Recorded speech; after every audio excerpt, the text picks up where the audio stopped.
ஒரு வழியாக நம்ம மாயா மற்றும் கமலஹாசன் பண்ண பிளான் வந்து சக்ஸஸ் என்ன அப்படின்னு சொல்லி கேட்டிங்கன்னா, இந்த கேங் அதாவது நம்ம தினேஷ், அர்ச்சனா, மணி ஸோ இவங்க எல்லாமே வந்து ஒரு பாண்டிங்கில் இருந்தாங்க. எந்த சுச்சுவேஷன்லையுமே வந்து இவங்க ஒரு ஸ்டாண்ட் எடுத்து ஒரு சுச்சுவேஷனில் இருந்தாங்க.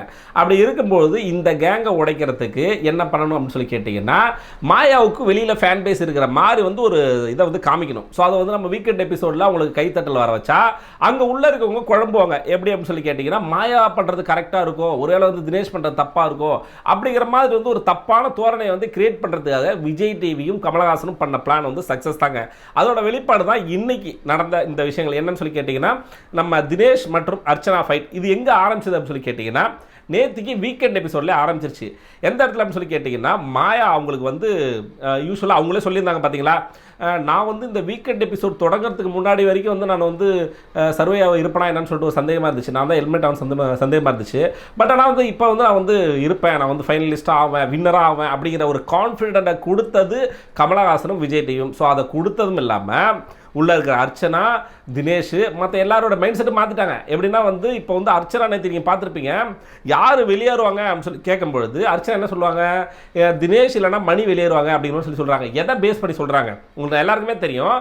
தினேஷுக்கும் அர்ச்சனாவுக்கும் வந்து ஒரு சிஸ்டர் பிரதர் பாண்டிங் இருக்குது. அப்படி இருக்கும்பொழுது தினேஷையும் மணியும் வந்து வெளியேறுவாங்க அப்படின்னு சொல்லி அர்ச்சனா சொல்கிறதுக்கான காரணம் என்ன, வெளியில் மக்களோட கைத்தட்டல். ஸோ இதை பற்றி தான் இந்த டீட்டெயிலாக வந்து ஃபுல்லாக டீட்டெயிலாக பார்க்க போகிறோம். ஸோ அதில் வந்து இன்றைக்கி ஃபஸ்ட் அண்ட் செகண்ட் ப்ரோமோ இதை பற்றி முழுசாக பார்க்கலாம். ஸோ அதுக்கு முன்னாடி நம்ம சேனலை புதுசாக பார்க்குறவங்க வந்து சப்ஸ்கிரைப் பண்ணிட்டு பாருங்கள். ஸோ என்ன நடந்துச்சு அப்படின்னு சொல்லி கேட்டிங்கன்னா, நேற்றுக்கு நான் சொன்ன சம்பவங்கள்லாம் வந்து ஒரு சைடாக நடந்துச்சா, அதுக்கப்புறம் நேற்று ஈவினிங் உட்காந்து நம்ம விஷ்ணுவும் நம்ம தினேஷ் வந்து பேசும்பொழுது அர்ச்சனாவை பற்றி பேசுகிறாங்க. இந்த இடத்துல தினேஷ் பண்ண தப்பு என்ன அப்படின்னு சொல்லி கேட்டிங்கன்னா, தினேஷ் ஒரு சில நல்ல பாயிண்ட்லாம் இன்றைக்கி ப்ரோமோவில் கூட எடுத்து வச்சார். அப்படி இருந்தும் இத்தனை நாளாக வந்து அர்ச்சனாவை விமர்சிக்காத தினேஷ் வந்து திடீர்னு விமர்சனத்துக்கான காரணம் என்ன தெரியுமா, நேற்றுக்கு தினேஷும் மணியும் தான் வெளியேறுவாங்க அப்படின்னு சொல்லிட்டு அர்ச்சனா ஒரு இது சொன்னது, ப்ளஸ் மாயா வந்து ஃபைனலிஸ்ட்டாக ஆவாங்க, ஒரு அவங்களோட ஃபேனாக இருப்பேன் அப்படின்னு சொல்லி சொன்னது. நீங்கள் இந்த இடத்துல கேட்கலாம், மாயாவுக்கு வந்து ஃபேனாக இருக்கிறது வந்து அர்ச்சனா மட்டும் சொன்னாங்களா, தினேஷ் தான் சொன்னார் அப்படின்னு சொல்லி கேட்கலாம். தினேஷ் சொன்னார், நான் இல்லைன்னு சொல்ல. பட் ஆனால் தினேஷ் வந்த ஃபர்ஸ்ட் அன்னைக்கே சொல்லிட்டாரு, என்னோட டஃபஸ்ட் கண்டஸ்டன்ட் நீங்களாக தான் இருப்பீங்க மாயா அப்படின்னு சொல்லிட்டு வந்த அன்னைக்கே சொல்லிட்டாரு. ஸோ ஒரு இடத்துலையுமே வந்து ஒரு அந்த லைட்டாக ஒரு ஃபேவரட்டிசம் காமிச்சதை நீங்கள் பார்த்துருப்பீங்க. இந்த இடத்துல வந்து நான் ரெண்டு பேருக்குமே சப்போர்ட் பண்ண போகிறதில்ல. காரணம் என்ன அப்படின்னா, ரெண்டு பேருக்குமே அந்த வின்னிங் குவாலிட்டி இருக்கா அப்படின்னு சொல்லி கேட்டிங்கன்னா யார்ட்டுமே இல்லை. இன்னும் சொல்ல போனால் இந்த சீசனில் இருக்க யாருக்குமே அந்த தகுதி இல்லைங்க, வின்னிங் குவாலிட்டி அப்படிங்கிற தகுதி இல்லை. நீங்கள் இப்போ நான் கூட அர்ச்சனாவுக்கு சப்போர்ட் பண்ணிக்கிட்டு இருந்தா, அர்ச்சனா நல்லது பண்ணால் கரெக்டாக பண்ணுறாங்க அப்படின்னு சொல்லுவேன், தவறாக கேம் பண்ணால் தப்பாடுறாங்கன்னு சொல்லுவேன். அப்படி இருந்தாலும் அவங்க செய்கிற எல்லாத்தையுமே கரெக்ட் பண்ணுறது, எல்லாமே வந்து கரெக்ட்னு சொல்கிறதுக்கு பேர் வந்து முரட்டு முட்டு. அது நிறைய பேர் கொடுத்துட்டு இருக்காங்க யூடியூப்ல. நிறைய யூடியூப் ரிவ்யூவர்ஸ் வந்து நிறைய முரட்டு முட்டை அர்ச்சனா கொடுத்துட்டு இருக்காங்க. ஸோ அந்த மாதிரி வந்து நம்ம அர்ச்சனா பண்ணுற எல்லாமே கரெக்ட் அப்படின்னு சொல்லி சொன்னோம்னா அதுக்கு பேர் வந்து முட்டு கொடுக்கறதா அர்த்தம். ஸோ நான் அதை கொடுக்க விரும்பல இந்த இடத்துல. ஸோ என்ன நடந்துச்சு அப்படின்னு சொல்லி பார்த்தீங்கன்னா, காலையில் வந்து ஒரு டாஸ்க், அந்த டாஸ்கில் வந்து ஸோ இந்த ஹவுஸ்மேட்ஸில் இருக்க மற்றவங்களை விட நீங்கள் எந்த விதத்தில் சிறந்தவங்க, நீங்கள் எந்த விதத்தில் மற்றவங்களோட சிறந்து ஒரு வின்னராகிறதுக்கான தகுதியில் இருக்குது அப்படிங்கிற மாதிரி வந்து ஒரு டாஸ்க்கு. ஸோ அதில் வந்து வழக்கம் போல் நம்ம மாயா வராங்க. இப்போதைக்கு மாயாவோட டார்கெட் யாரும் தெரியும், நமக்கு எல்லாருக்குமே தெரியும், விஷ்ணு வந்து சைலண்ட் ஆகிட்டான். நேற்று வீக்கெண்ட் எபிசோட்ல இருந்து விஷ்ணு சைலண்ட் ஆகிட்டான். நம்ம எது பேசினாலும் தப்பாக போகுது, எது பேசினாலும் வந்து வெளியில் வந்து ராங்காக போகுது. ஸோ அதனால் வாயை மூடிக்கிட்டு இருப்போம் அப்படிங்கிற மாதிரி வந்து வாயை மூடிட்டு இருந்துட்டாப்ல.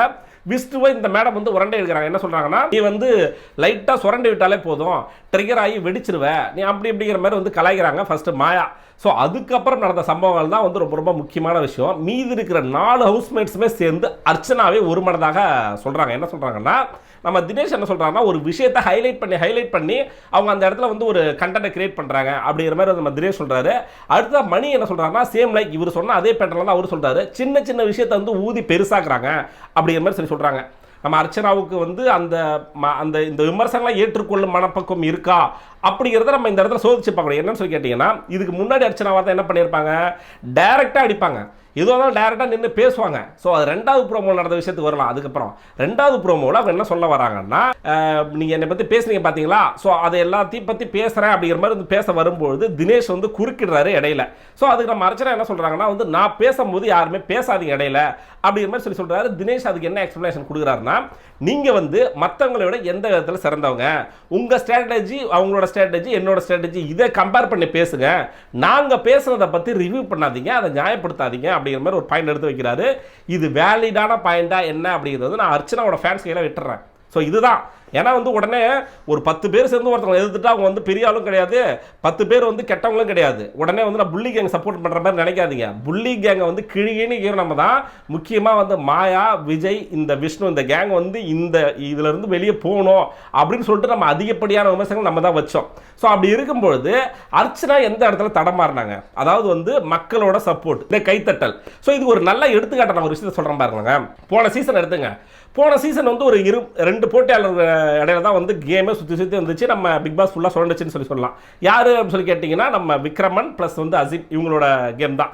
2 பேருமே வந்து நல்லா விளையாண்டாங்க. நம்ம அதில் எந்த மாற்று கருத்து இல்லை. நம்ம ஒரு போட்டியாளருக்கு ஆதரவு தெரிவித்தோம். ஸோ அந்த இடத்துல வந்து நான் சொல்ல விரும்பல.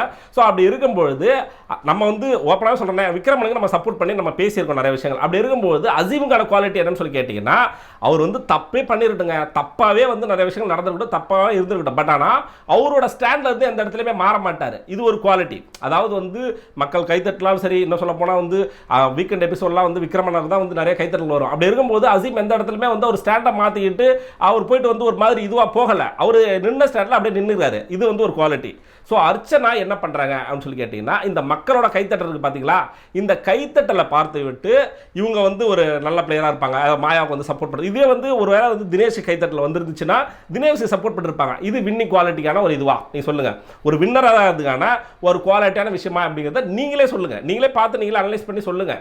ஸோ அவங்க வந்து எந்த இடத்துலையும் அவங்க வந்து டிஃபெண்ட் பண்ணணும் ஃபஸ்ட்டு. ஏன்னா வந்து அவங்க வின்னராக போகிறாங்க, நம்ம எல்லாருமே தெரிஞ்ச விஷயம். ஏன்னா அவங்க தான் லீடிங்கில் இருக்காங்க. நம்மளும் அர்ச்சனாவை தான் சப்போர்ட் பண்ணிக்கிட்டு இருக்கோம். இப்போ வரைக்கும் அர்ச்சனாவை தான் சப்போர்ட் பண்ணிட்டு இருக்கணும் வைங்களேன். அப்படி இருந்தாலும் அவங்க செய்கிற தவறை வந்து சுட்டி காட்ட வேண்டியது நம்மளோட கடமை. என்ன செஞ்சாலும் முட்டு கொடுக்கணும் அப்படிங்கிற அவசியம்லாம் இல்லை. ஸோ இதெல்லாம் வந்து நீங்கள் யோசிச்சு பாருங்க. இந்த குவாலிட்டியெல்லாம் மாற்றிக்கிட்டு அந்த வாக் அவுட் பண்ணாங்க பார்த்தீங்களா 2வது ப்ரோமோவில்.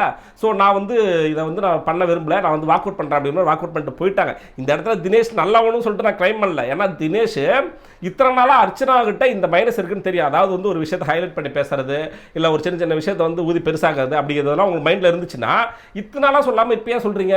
இப்போ அர்ச்சனா உங்களுக்கு எதிராக ஒரு விஷயத்தை சொல்லிட்டாங்க. அப்படிங்கிறதுனால நீங்கள் வந்து அர்ச்சனாவுக்கு எதிராக பேசுகிறீங்க. ஸோ இதுதான் நடந்திருக்கு. இதில் 2 பேர் மேலேயுமே வந்து தப்பு இருக்குன்னு சொல்லலாம். ஸோ யார் வெற்றியாளர் அப்படிங்கிறத வந்து மக்களாகி நீங்கள் தான் முடிவு பண்ணணும். நம்ம இது வரைக்கும் ஒரு ஸ்டாண்டில் ஒரு சுச்சுவேஷன் வர முடியாத ஒரு சுச்சுவேஷனாக இருக்குது. ஸோ பொறுத்து வந்து பார்க்கலாம் மக்களே. அடுத்தது 3வது புறமுறை என்ன நடக்குது அப்படிங்கிறத அடுத்த விட பார்க்கலாம். ஸோ அதுவரை உங்களிடமிருந்து விடைபெறுவது நான் ஆனந்த்.